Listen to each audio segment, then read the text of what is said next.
9 апреля 2025 года Хвича Кварацхелия в Париже проведет очередной матч, четвертьфинал Лиги Чемпионов. Во второй раз в своей жизни Хвича сыграет на такой стадии. Что ждать от этой игры, вообще какие здесь интриги, что стоит ожидать от Луиса Энрике. Давайте во всем разбираться, поехали.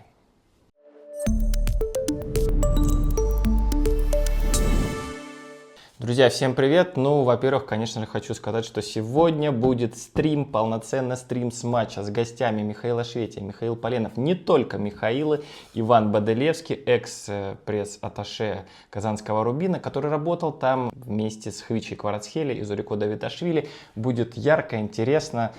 Пожалуйста, заходите. Картинки матча у нас не будет, но можем пообщаться, послушать ваше мнение о игре, о ходе матча. Я уверен, что будет классно. Ну и, конечно же, подписывайтесь, ставьте лайки, куда без этого. Итак, сегодня играет ПСЖ и Астон Вилла. Это первый матч 1/4 финала Лиги Чемпионов. Вчера вы наверняка смотрели матчи, что за игра была в Лондоне и в Мюнхене. Полные стадионы, потрясающие голы, Деклан Райс. Я уверен, сегодня должно быть не хуже. И знаете, вот это превью хотел бы разобрать так немного на молекулы вообще. У нас есть ПСЖ, у нас есть Астон Вилла, есть Луис Энрике, Унай Эмери и Хвича Кварацхелия. Вот это такое оглавление нашего сегодняшнего выпуска. И давайте пойдем по порядку, начинаем с ПСЖ. Пари Сен-Жермен — команда, которая бьется, вот, знаете, в каких-то конвульсиях, постоянно пытаясь вот выиграть этот титул, знаете, как будто бы доказывая «я могу», но не получается.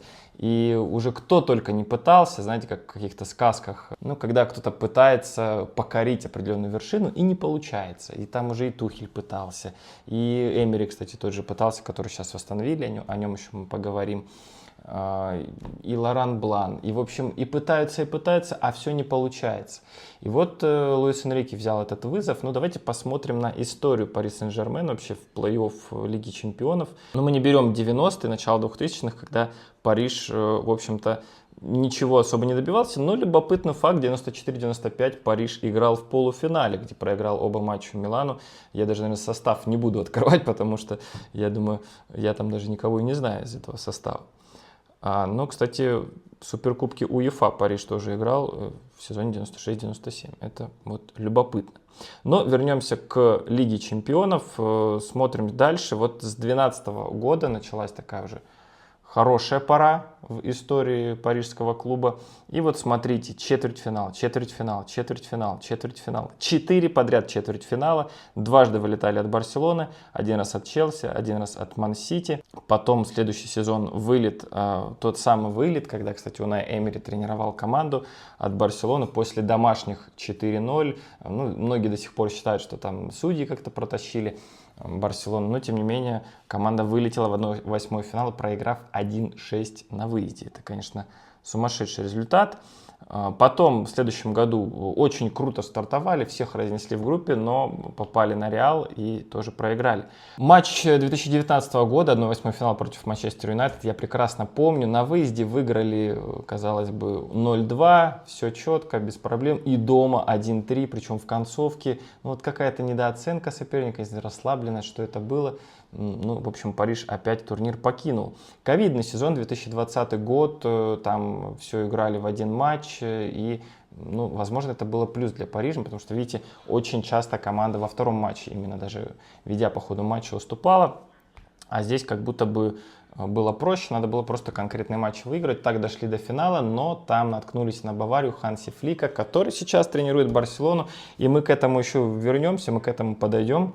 Так вот, Ханси Флик, который тренирует Барселону, он тогда как раз-таки поступ Парижа и остановил. Ну и последующие сезоны, полуфинал против Ман-Сити. Ну тогда Ман-Сити был непобедим, он в итоге трофей взял. С Реалом проиграли первый матч 1-3, потом победа 1-0 была недостаточно.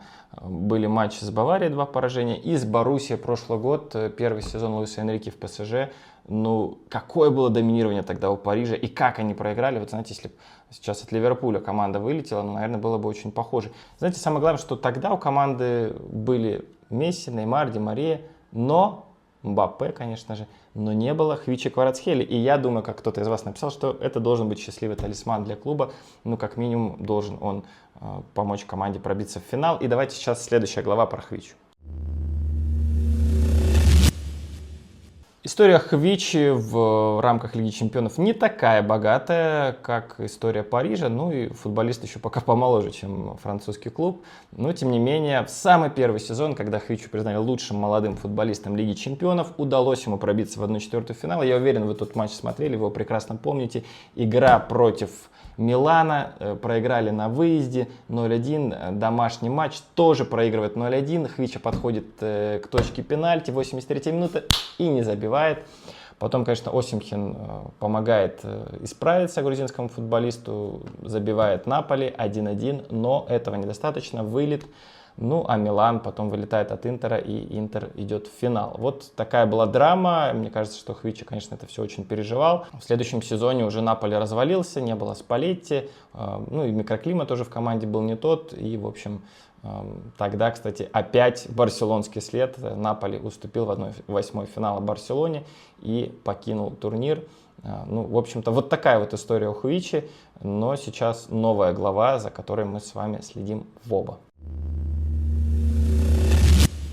Следующее, о ком я хотел бы рассказать, это Луис Энрике, потому что я, честно, не знаю, можно, конечно, покопаться в составе ПСЖ, есть ли там победители Лиги Чемпионов, вот Дембеле, например, был в Барселоне, когда она выиграла или нет, я не уверен. Если вы знаете, кстати, пишите в комментариях, и как это было, то есть, ну, во-первых, это тренер, который уже знает, как это делать и может рассказать футболистам и где-то даже, знаете, так побравировать этим. Да. Вот эта вот связь поразительная какая-то между Барселоной, Энрике, ПСЖ, Эмери, вот вообще все очень тесно переплетено.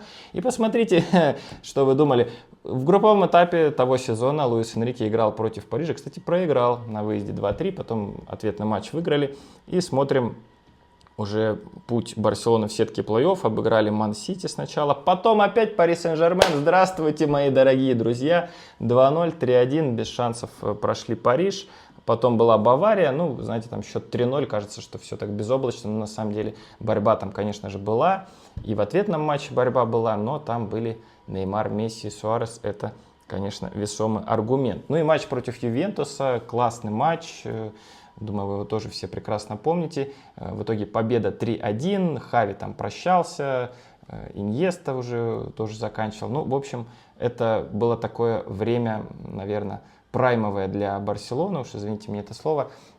И Луис Энрике вот так свой первый Лига Чемпионский титул взял, но это был для него первый и пока последний титул победителя Лиги Чемпионов. Тем не менее, он знает уже, как это делать. Унай Эмери. Что же мы можем сказать про него? Ну, наверное, большинство, конечно, вспомнит вот тот самый матч, про который я уже говорил. Победа дома 4-0, поражение на выезде 1-6. Но это же не главное, друзья. Вы вообще помните, что с Вильяреалом Эмери выходил в полуфинал Лиги Чемпионов? С Вильяреалом, да? Где этот Вильяреал? Скажите мне сейчас. Они прошли в 1/8 финала Ювентус, 3-0 на выезде обыграв. Они прошли потом Баварию, выиграв 1-0 и сыграв 1-1. Ну и вот оступились на Ливерпуле, который тоже, наверное, было тяжело тогда как-то обыграть. Но что есть, то есть. И до сих пор это главное достижение в карьере Лиги Чемпионской Унай Эмери. Это стоит признать. Ну а до этого вообще давайте тоже чуть заглянем вглубь, так сказать. И посмотрите, что вообще самый первый раз Эмери выводил свою команду в плей-офф. Это была Валенсия в 2011 году. Потом позднее было достаточно много неудач. В 2017 был тот самый матч ПСЖ-Барселона, вы прекрасно помните. И в 2018 еще один поход с ПСЖ, там проиграли Реалу. Ну и, в общем, после этого Эмери уже ПСЖ не выводил в плей-офф Лиги Чемпионов, но зато как получилось с Астон Виллой.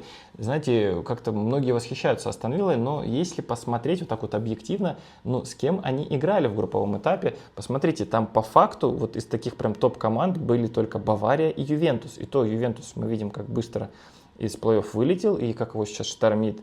Баварию они обыграли 1-0, в общем-то и все, потому что в первом раунде играли с Брюгге, при всем уважении к этому клубу, это Брюгге все равно.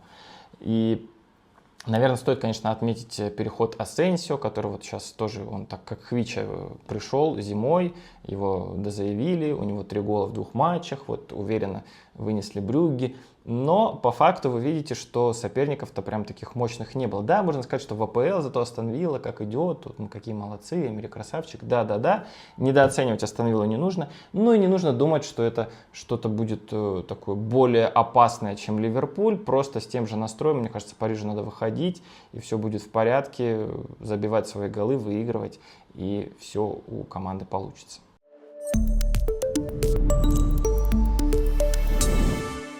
Друзья, ну вот такое превью. Я надеюсь, что вам было интересно.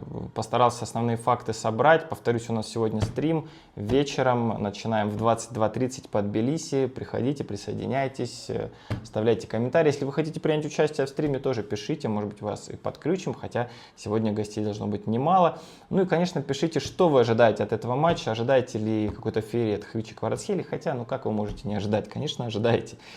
Ну, давайте так, сколько забьет, да? Я надеюсь, что голов сегодня будет много, и увидим мы какую-то тактическую дуэль, потому что Эмери — это, конечно, стратег, это человек, который знает, как играть от обороны, и вот пример того же Вильярреала, который дошел до полуфинала, яркий тому показатель. Ну, я надеюсь, что Луис Энрике тоже сделает выводы после матчей, как было с Боруссией в прошлом году, хотя это, конечно, была другая команда совсем, но с Ливерпулем тоже, когда 0-1 проиграли, что все-таки... Я думаю, что у Астон Виллы есть шансы, но мы, конечно, верим в самое лучшее. И еще раз спасибо Хвичи Кварацхелии, что вообще создает для нас этот праздник, что мы с вами здесь общаемся, смотрим и следим за этой командой. Всем до новых встреч, смотрим футбол.